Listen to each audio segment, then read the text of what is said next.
Daħal bħala eroj iżda sa filgħaxija id-bissima kienet telqet. Taħseb li tradejt il-fiduċja tan-nies li votawlek Dr. Muscat? Ma naħsibx. Għal disa sigħat sħaħ l-attenzjoni ta' pajjiż sħiħ kienet fuq il-qorti.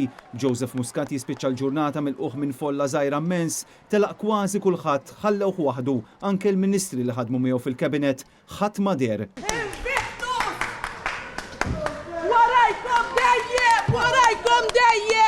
Joseph Muscat, Konrad Mizzi u Keith Schembri ħarġu separatament mill-qorti, kulħadd ħaseb għal rasu. Se tgħidilna kif ma rrappurtajx lill-pulizija wara li rajt id-due diligence? Veru li Joseph Muscat tefa' ismek fuq flusu?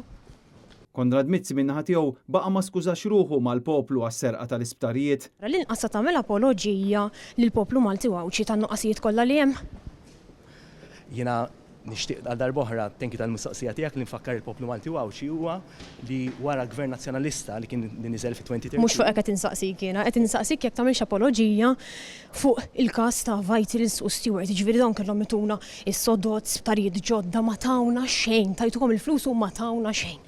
Sa tagħmel apoloġija. Il-proġett li missejtu provajtu daqilgħu xi ħaġa. Jekk jogħġbok, għandna clear court order hawnhekk li aħna ma nistax nagħtu kummenti. Just a simple apology. No, għandna clear court order li ma nista' li inti tista' staqsi li triti però jiena ma nistax. It's very unfair, it's obviously biased towards you, intom tista' staqsu ma nistax. I think please the least you can do is respect. Qed tinsinwa lill maġistrati hija bias favorina? No, laqas xejn. Ġast qed insaqsuk fuq l-apoloġija. Inti sa tagħmel apoloġija. Jiena kull met ngħidlek huwa hemm clear cut direction mill-qorti, jiena dik il-direzzjoni tal-qorti se nirrispetta u nobdija. Ma tħossokx li Joseph Muscat abbandunak fl-aħħar? Ma tħossi li abbandunak? Fuq ġewwa fl-awla x-xena tal-kaxxi bl-evidenza kienet ta' tkexkix. Dan fil-waqt li l-avukati damu sigħat sħaħ jikkontestaw l-ordni ta' friżar bil-maġistrat xorta tat ordni li jiġu friżati l-assi. Fl-awla fost l-oħrajn kien hemm preżenti Michel Muscat, ħdejja baqa' sal-aħħar ġejsi Mikallef illi evita li jagħti kummenti lil dan l-istazzjon. Ħatajd li issa sur Mikallef għalfejn iddeċidejt li tmur kontra dak li qal Roberta Bella? Għajtu li ġewwa, grazzi. Fit-tmiem is-seduta l-Maġistrat Rachel Montebello ordnat li ma jsirux press conferences minn xi imputat jew li jitkellmu dwar il-proċeduri.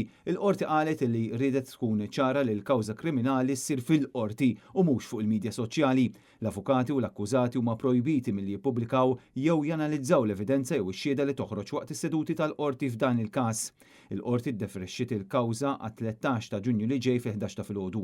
B'aktar provi jkomplu jinstemaw fis-seduta ta' wara skedata għat-19 ta' Ġunju.